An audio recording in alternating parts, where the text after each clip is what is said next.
Hello everyone, this is Habib Rahman. Today I'll discuss an important expression which is know how to. So we will try to learn some different kind of sentences through these expressions which is know how to. So without making any delay, let's get started our today's class. আমরা আজকে শিখব হচ্ছে no how two দিয়ে কীভাবে আমরা different kind of sentence তৈরি করতে পারি এবং আমাদের স্পিকিংয়ে আমরা এটাকে ব্যবহার করতে পারি। সো চলেন শুরু করি। First of all, you have to know that how can we use this expression? কিভাবে আমরা এই এক্সপ্রেশন ইউজ করতে পারি in our daily life, in our sentences, okay? Know how to মানে হচ্ছে আমরা কোনো কিছু পারি অথবা আমাদের এবিলিটি বোঝায়, আমি জানি, আমি পারি এরকম ব্যাপার। যেমন আমি যদি বলি I know how to teach English, কিভাবে ইংলিশ শেখাতে হয় এটা আমি জানি। সো তাহলে I know how to teach English, okay fine. তাহলে আমি যে বাক্যটা বললাম সেটা আগে একটু let me explain this, then will go for other of practices, okay. দেখেন আমি বললাম I know how to, আমি জানি, আমি কি জানি, কিভাবে ইংলিশ শেখাতে হয় সেটা জানি, বা আমি ইংলিশ শেখাতে জানি। এটার অর্থ আমরা দুইভাবে করতে পারি, ওকে, ইন বোথ ওয়ে। যে একটা হচ্ছে আমি কিভাবে ইংলিশ শেখাতে হয় এটা জানি, অথবা আমি ইংলিশ শেখাতে জানি। We can say in this two ways, আমরা দুইভাবেই বলতে পারি, ওকে। তাহলে how to teach English. So let me explain how can we use this. Let's see this sentence. যে জায়গায় আমরা কি করলাম, আমরা জানা অর্থে পারা অর্থে নো হাউ টু ব্যবহার করলাম। দেন উই ইউজ, আমরা কি জানি, আমাদের যে কাজ মূলত। যেমন আমি যদি বলি আমি নাচতে জানি, তাহলে নাচাটা হচ্ছে কাজ। ধরো আমি বললাম আমি কঠিন সিচুয়েশন ডিল করতে জানি, তাহলে ডিল করাটা হচ্ছে কাজ। ওই ভার্বটাকে we have to write this down here, হ্যাঁ, as a base form, okay. অর্থাৎ একটা বেস ফর্ম ভার্বের একেবারে মূল ফর্মের আকারে এটাকে লিখতে হবে, টিচ। আমি এটাকে টিচেসও বলতে পারবো না, টচও বলতে পারবো না, আমাকে we have to say teach, okay. So English, তাহলে I know how to teach English, আমি ইংলিশ শেখাতে জানি বা আমি জানি কিভাবে ইংলিশ শেখাতে হয়। We can say in this both ways, okay. So let's practice some sentences which will help us to get some better idea regarding this expression, okay. So দেখেন প্রথমে এখানে অনেকগুলো বাক্য আছে, 4টা বাক্য আছে। যে সে সুস্বাদু খাবার রান্না করতে জানে, সে দ্বারা আমরা মহিলাও বলতে পারি, পুরুষও বলতে পারি, কারণ পুরুষরাও এখন রান্না করতে জানে। সো আমরা সে দ্বারা ন্যাচারালি আমরা শীকে আমরা ইন্ডিকেট করি। তো তাহলে আমরা বলতে পারি যে শি, ওকে। সুস্বাদু খাবারকে আমরা ইংলিশে কি বলি, ডেলিশিয়াস ফুড, ওকে। তাহলে রান্না করা ইংলিশ কি, আমি জানি, এই যে সে জানে বলছে, তাহলে শি নোজ। এখানে আই নো বলছি, কিন্তু আমরা যখন শি ব্যবহার করব we have to say knows, কারণ আমরা জানি শি হি এগুলার পরে ভার্বের সাথে এস বাই এস যুক্ত করতে হয় in our writing and speaking as well, okay. So তাহলে শি নোজ, সে জানে, হাউ টু কি করতে জানে, রান্না করতে, হাউ টু কুক, কি কুক, ডেলিশিয়াস ফুড। তাহলে if I right it down or if I say this sentence, we have to say she knows how to cook delicious food.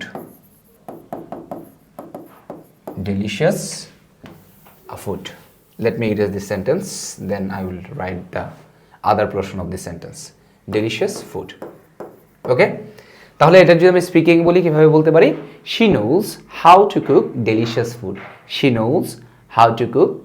food.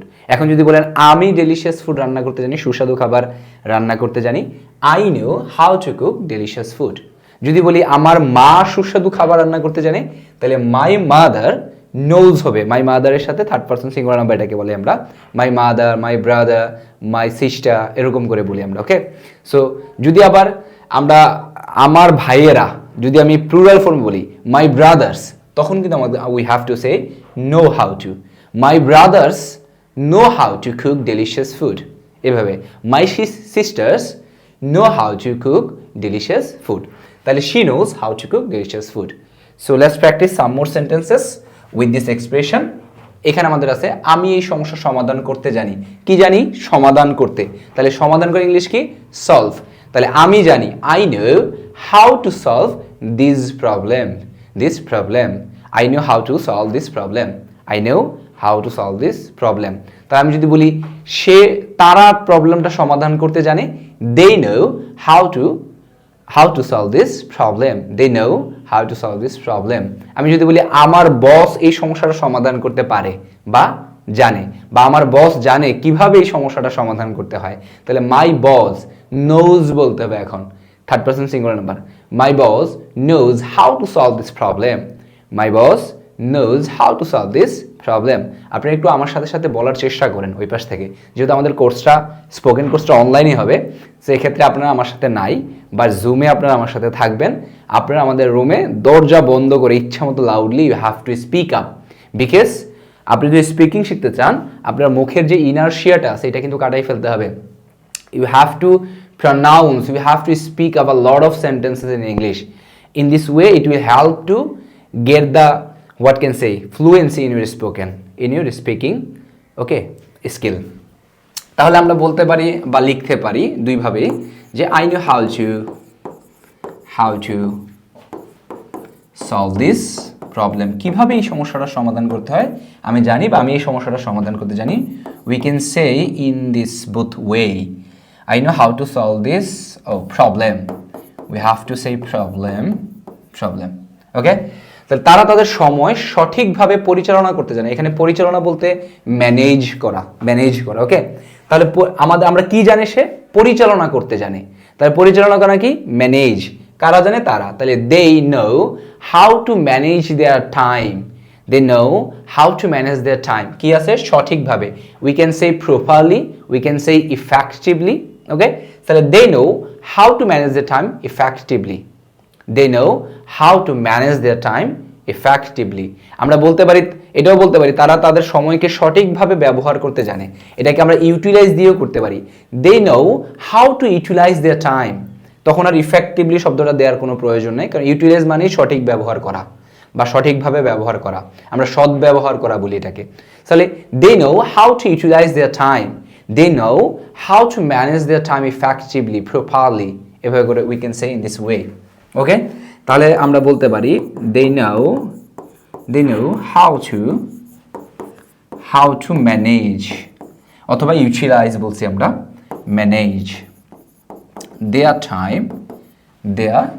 time effectively. কার্যকরভাবেও বলতে পারি। ইফেক্টিভলির অর্থ আমরা সঠিকভাবে, কার্যকরভাবে এটা বলতে পারি। সে তিনটি ভাষায় কথা বলতে জানে। সে দ্বারা আমরা বলছিলাম যে we can say she or we can say he. ধরুন ফর এক্সাম্পল আমরা বললাম শি, তাহলে she knows how to speak three languages. তিনটি ভাষায় কথা বলতে জানে। আমি যদি বলি আমি ইংলিশে কথা বলতে জানি, I know how to speak English. আমি একটি ভাষায় কথা বলতে জানি, I know how to speak a language বা speak one language, এটা বলতে পারি আমরা। তাহলে she knows how to speak, কথা বলা ইংলিশ কি? speak। তাহলে how to speak three languages.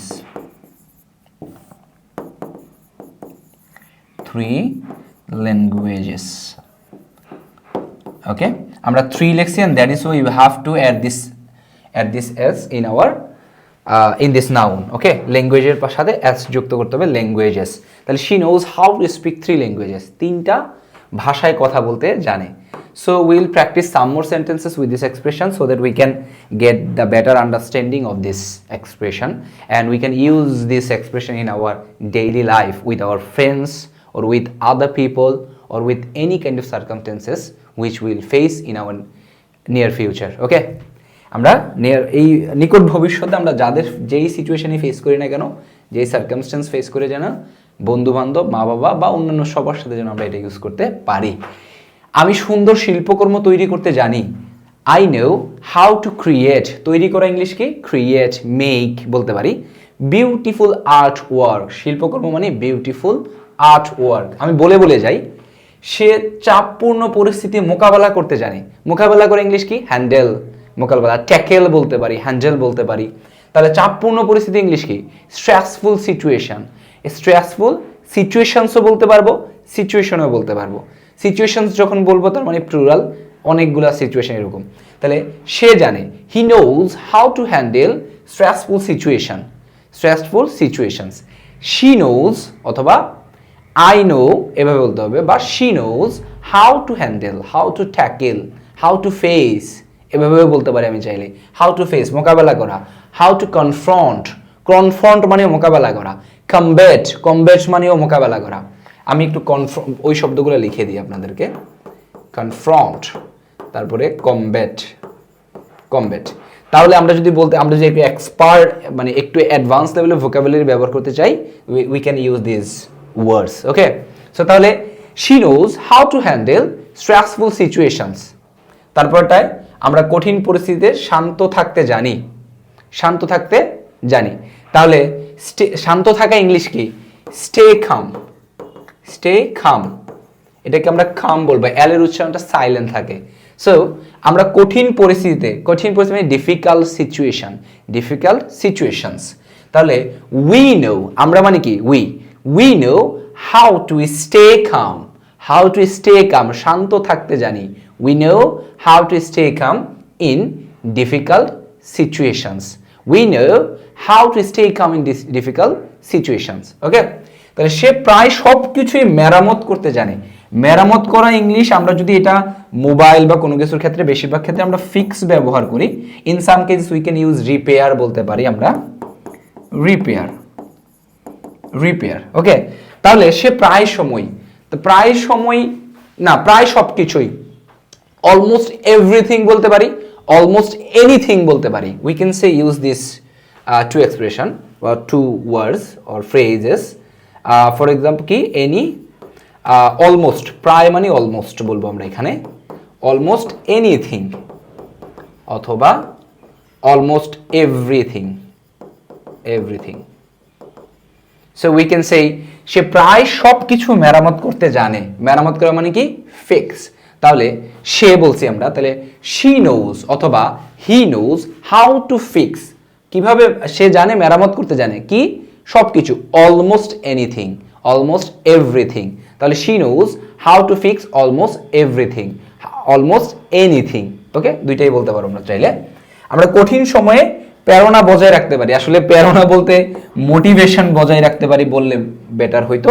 ওকে, আচ্ছা, বজায় রাখা মানে স্টে মোটিভেটেড, মানে মোটিভেটেড থাকা, এটাকে আমরা স্টে মোটিভেটেড বলতে পারি। স্টে মোটিভেটেড মানে অনেক বেশি প্রেরণাযুক্ত থাকাকে বলতে পারি আর কি, মানে অনেক বেশি উৎসাহ উদ্দীপনা রাখা, মনে মোটিভেটেড, ভেটেড। আমরা কঠিন সময় মানে কি? ইন ডিফিকাল্ট টাইমস বলতে পারি, টাইমও বলতে পারি শুধু চাইলে। তাহলে বজায় রাখতে জানি। We know how to stay motivated, how to stay motivated in difficult Times, in difficult Times. কঠিন সময়ে কিভাবে মোটিভেশন বজায় রাখতে হয় এটা আমরা জানি।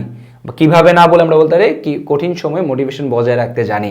আমি যদি বলি যে আরে প্যারা নাই, হ্যাঁ আমি আসলে কঠিন সময়ে মোটিভেটেড থাকতে জানি, আমি মোটিভেশন রাখতে জানি, বা আমি মোটিভেটেড থাকি, এরকম বলি আমরা। তাহলে don't worry brother, I know how to stay motivated in difficult Times, আমরা এভাবে করে বলতে পারি। সো এভাবে করে যদি আমরা প্র্যাকটিস করি, after some time will be use to with this expressions, or we can say with the sentences. Okay, আমরা কঠিন সময়ে, আচ্ছা, ওকে, so we'll practice some more sentences and we will finish after practicing these sentences our today's class. Okay, সে তার দিন দক্ষভাবে পরিকল্পনা করতে জানে, মানে তার দিন মানে হচ্ছে তার ডেইলি লাইফ বলতে পারি বা ডে বলতে পারি। হ্যাঁ, হিজ ডে, দক্ষভাবে, ইফিশিয়েন্টলি বলতে পারি, ইফিশিয়েন্টলি, ইফিশিয়েন্টলি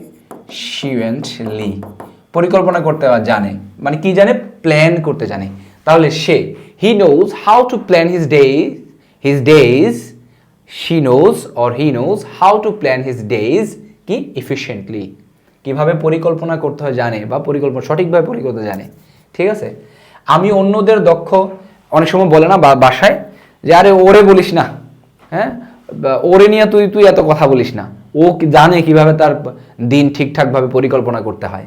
হ্যাঁ, ও ঠিকভাবে প্ল্যান করে সারা দিনটা সাজায়, এরকমভাবে কাজ করে। তো আমরা এটা বলি she knows how two, what can say, পরিকল্পনা করে, how to plan his days, or she বলছি আমরা, তাহলে হার ডেজ হবে। আমরা যদি হি বলি তাহলে হিজ ডেজ, আমরা যদি শি বলি we have to say her days. Okay, so তাহলে কি বলতে হবে? she knows how to what can say plan her days efficiently ওকে। আমি অন্যদের দক্ষভাবে শিক্ষা দিতে জানি, মানে শিক্ষা টিচিং করা, এটাও আমরা এফিশিয়েন্টলি বলতে পারি, চাইলে ইফেক্টিভলিও বলতে পারি। তাহলে I know how to teach others effectively, অন্যদের মানে কি? Others, we can say others. So I know how to teach others effectively okay. তারা মানুষকে হাসাতে জানে, they know how to make people laugh. এটা আমরা কজরিভ ভার্বের মতন করে করি, আমরা এগুলা ক্লাসে আলোচনা করব। যেমন কি বললাম? দে নো, তারা জানে, তারা কি জানে? হাউ টু মেক পিপল মানুষকে কি করতে জানে? লাভ করতে জানে, মানে হাসাতে জানে। আমরা যখন হাসানো বলি মেক লাভ বলি। এখন বলতে পারেন এরকম আরও কিছু এক্সপ্রেশন আছে, যেমন ধরেন ফর এক্সাম্পল মেক মিস্টেক বলি আমরা, তারপরে হচ্ছে মেক নয়েজ বলি, তারপরে ধরেন ডাক্তার দেখানোকে সি ডক্টর বলি। এরকম there are some fix expression which we have to use in our in this kind of specific situations okay. তাহলে সে তার দলকে প্রেরণা দিতে জানে, মানে মোটিভেশন দিতে জানে। তাহলে হি knows how two motivate his team, she knows how to motivate her team, I know how to motivate my team, they know how to motivate their team ওকে। এরকম করে আমরা বলতে পারি। সো আমরা এই যে এতক্ষণ প্র্যাকটিস করলাম, লেটস রিক্যাপ অল দো সেন্টেন্সেস। এখানে সবগুলোই আছে, আমরা চলুন একটা রিক্যাপ করি। she knows how to cook delicious food, I know how to solve this problem, they know how to manage their time effectively, she knows how to speak 3 languages, I know how to create beautiful artwork, he knows how to handle stressful situations. Then we have some more sentences. He knows how to fix almost anything. We said before that we can also use almost everything okay. We know how to stay motivated during tough time, বা in tough time বলছি আমি, in tough time, difficult time বলছি, in difficult Times, দুইটি সবগুলোই বলতে পারবেন, সমস্যা নেই। ডিউরিংও বলতে পারবেন, বাট ডিউরিংটা মানে হচ্ছে, ডিউরিংয়ের এর মধ্যে পার্থক্য হচ্ছে, ডিউরিং হচ্ছে পুরো সময়টা জুড়ে, একটা সময়ের ব্যক্তি। আমরা এরকম বলি ডিউরিং মাই চাইল্ডহুড, এরকম করে বলতে, বা during my whole university life I was engaged in different kind of cultural clubs, এরকম করে বলতে পারি আমরা, ঠিক আছে। So we will try to use this preposition which is during. তাহলে দেখেন টাফ টাইম বা ডিফিকাল্ট টাইম যে কোনো কিছুই বলতে পারি। She knows how to plan her day efficiently, I know how to teach others effectively, they know how to make people love, he knows how two motivate his team.